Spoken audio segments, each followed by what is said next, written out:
training is supposed to be elaborate. Like if you are training teachers in the area of ICT, where are the computers? Where are the people who have the technical know-how? Because computer involves money. There must be computers, there must be all the gadgets that should be used. And to train somebody in computer area, it's just 1 week or 2 weeks is not even enough. So they have to go training them and retraining them, and even go to the schools and train them and make these computers available. Look, like my former school, the one they gave, it's not working. We tried everything, it didn't work. How are we going to make the school ICT compliance?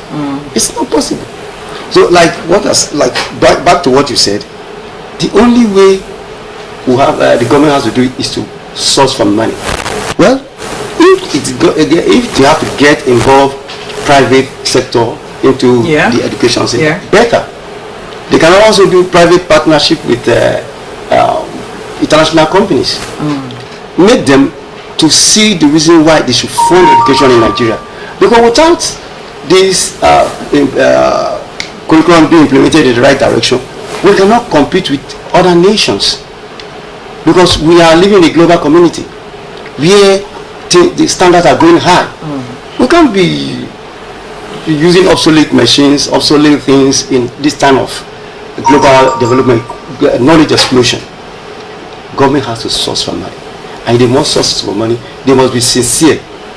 Government is not meeting the normal percentage that the UNICEF has stabilized for countries. We don't even, the last time I heard, I think say we didn't go. It's supposed to be 26%, but government do not even vote up to 3% of their budget for education. So it's a big problem.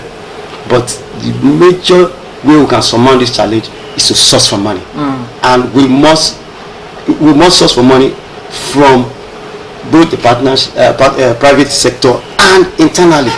Generate IGR, generate revenue internally, so that we can be able to fund education. Else, it will be a mirage. We'll just be talking, and it will not go anywhere. That's the way I see it. All right, and let's go to Mrs. Blessing Onurupe. You're the State Controller Association of Formidable Education Development. Let's talk now about practical steps at attaining a solution to this bedeviling situation. Doctor already talked about sourcing for funds and then building partnership with private sectors. The way we do in other areas aside education, we see it happen, and somehow the monies are raised to do this thing. So are we saying that education is just there, we look for a way to patch up and manage ourselves? Let's talk about practical solutions now. Yeah, when we talk about practical solutions, and that is where my association came in. My association is aimed at, we looked at the Nigerian child. The average Nigerian child is a low-income child. It's from the low-income family. Okay, and so we looked at it and we said, how do we reach out to this low-income child? If you will agree with me, the government schools are not enough to cater for these children, these children of the low-income earners. And funny enough, these low-income earners are the major producers of children.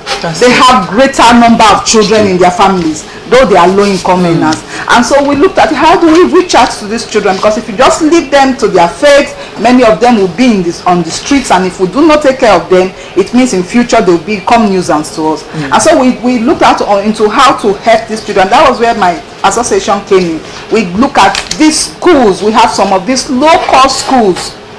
They are low-cost schools. They may not be able to really attain to all the standards in quotes. When we talk about standards, we're talking about the environment, we're talking about some of the gadgets, we're talking about the training.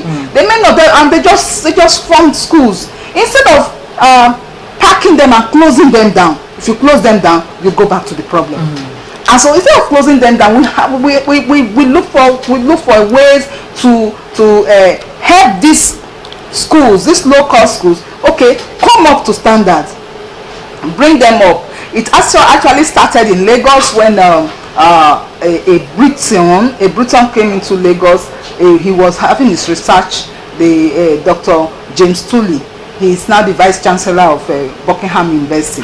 He came into Lagos and he was into this low income children education, how to reach out to low income education, low income children, make them have access to quality education, not just education. So he did that. He made that research. He conducted that research and found out that many of the children, a great number of children in Nigeria, are either in the low income school or are in no school at all. They are nowhere. They are just running about in the street. And so he then gathered some of people together then, in about 20 years ago. That was in 1990, and he gathered about 1999. He gathered them, and then he see how to bring in some trainings, and that he has been doing. And before you know, that was what bettered AFED, Association for Formidable Educational Development. And AFED has spread into several states in the country. It got into Delta State in 2016, but officially it was inaugurated in 2020, just this past year, after the COVID-19 pandemic. I'm so sorry to cut you. For the children that are in this space now, do they get what we can call quality education? Because it's left for, we have education, we have teachers, we're just saying we want things to be better. Yeah. So what are the practical solutions we can take to make things get better in reality, coming from private holders, those that have been in the system, those that are contributing, coming from the government, and also are we asking for international help as well? Yeah, that's what we asked for, international help. And in 2020 we had